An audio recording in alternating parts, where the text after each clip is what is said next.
દેશમાં કોરોના વાયરસથી અગ્રિમ પંક્તિ પર લડી રહેલા કોરોના વોરિયર્સ માટે સ્વાસ્થ્ય મંત્રી હર્ષવર્ધને મોટી જાહેરાત કરી છે.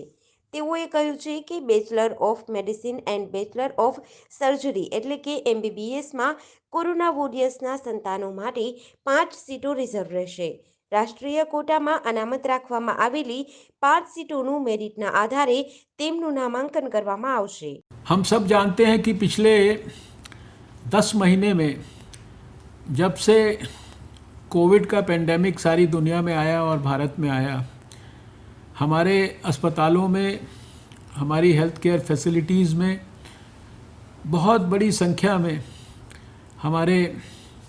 जो डॉक्टर्स हैं, हमारे नर्सेज हैं, पैरामेडिकल वर्कर्स हैं, हेल्थ वर्कर्स,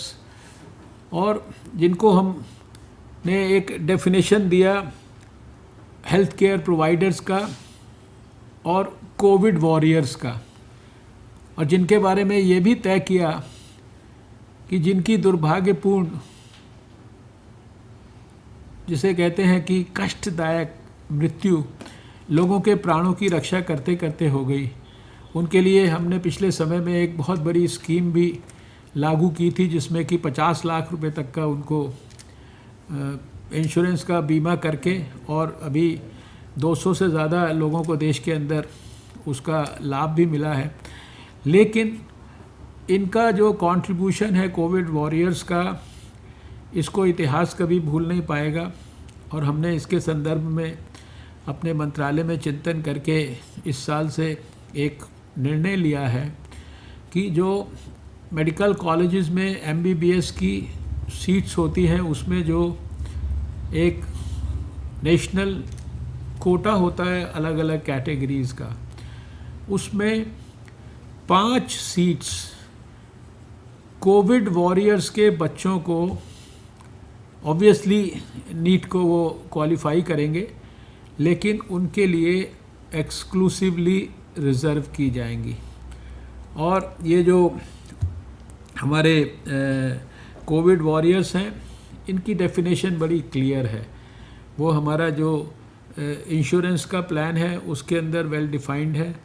वो ज़मीन पे हमारी काम करने वाली आशा वर्कर भी उस कैटेगरी में आती है, और अस्पताल में काम करने वाला बड़े से बड़ा डॉक्टर भी आता है. इसलिए ये उन कोविड वॉरियर्स को जिन्होंने अपने प्राणों की आहुति दी, उनकी पवित्र स्मृति को नमन करने के लिए हमने ये निर्णय किया, उनको सैल्यूट करने के लिए ये निर्णय किया, ताकि कम से कम उनके परिवार के जो भी बच्चे उन्हीं की तरह डॉक्टर बनना चाहते हैं, आने वाले समय में उनके लिए वैसे तो फैसिलिटी होती ही है नीट के कंपटीशन के थ्रू, लेकिन एक हम्बल मॉडेस्ट बिगनिंग के लिए हमने जो नेशनल कोटा है उसमें 5 सीट्स उनके लिए रिज़र्व करने का फ़ैसला किया है. उसको औपचारिक तौर पर निर्णय को करने के बाद उसको स्वीकृति दी है. और अभी जो हमारी जो इसके लिए काउंसलिंग कमेटी होती है नेशनल लेवल पर, उसमें लोग ऑनलाइन जब एप्लीकेशंस देंगे तो उसमें मेरिट के आधार पर ये 5 ऐसे कोविड वॉरियर्स के परिवार के बच्चों को ये सीट्स अलॉट की जाएंगी.